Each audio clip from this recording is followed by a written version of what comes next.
Well, it looks like Ubisoft aren't having the best of times at the moment. Fresh off their controversy of not having a female playable character in Assassin's Creed Unity, we now have a very simple fact that, well, not only did they lie to us about Watch Dogs, the game we were going to be getting, but they turned out they left all of the files and settings on the disc so that PC modders can effectively upgrade Watch Dogs to bring it back up to the level of the 2012 demo.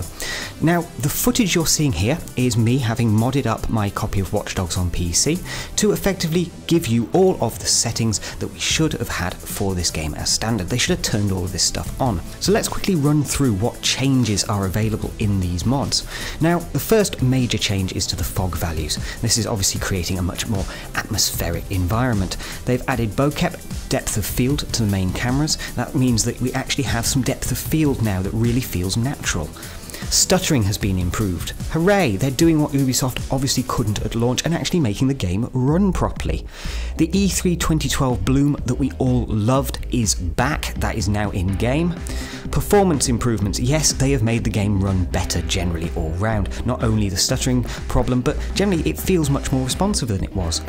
Headlight Shadows. Now, this should never have been left out in the first place because it was a complete immersion breaker, but effectively Aiden, when he ran in front of street car lights, wasn't casting a shadow, which is just bonkers, utterly unbelievable really. They've made some level of detail changes as well. Now, that effectively is how much detail we're able to see in the scene at any one time. That's been tweaked up and it feels much more realistic now. Tweaks and changes to how the reflections are handled. Again, this is just bringing the game back really to what we were expecting. 3 new cameras are available as well, depending on how you mod it, either closer, the normal camera, or a further away camera. They've made major changes to how rain operates. It's now much higher quality raindrops, and it's properly reacting to light sources bouncing off those raindrops as well. Lens flares are now in place and actually look really great, and lots of lighting changes as well. All of this adds up to a much more realistic feeling game world. It doesn't feel as flat as it used to, even during daylight. And finally, some civilian density changes as well. Now, that's really just going to be helping out with the performance potentially, or making the game again feel much more lived in. The real question we have to ask here is, why did Ubisoft take this approach? They must have known it would be found out that all of this stuff was still on the disc, and ultimately PC gamers were going to mod the game, and frankly, console gamers are going to be a bit annoyed. I know I would be.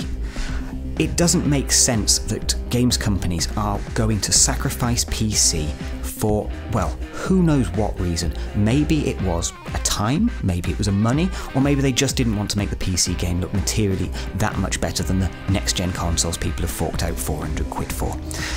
The fact that these files were still left on the disc is just unbelievable really. Although, from a modding point of view, hooray, we've been able to put the game back to, well, the way the developers I think actually intended this game to look. So Ubisoft, we'll roll on and we'll see what you do with your next game. Let's hope you start living up to expectations, especially with games like The Division. Let me know in the comments what you think, and do please throw a like on this video.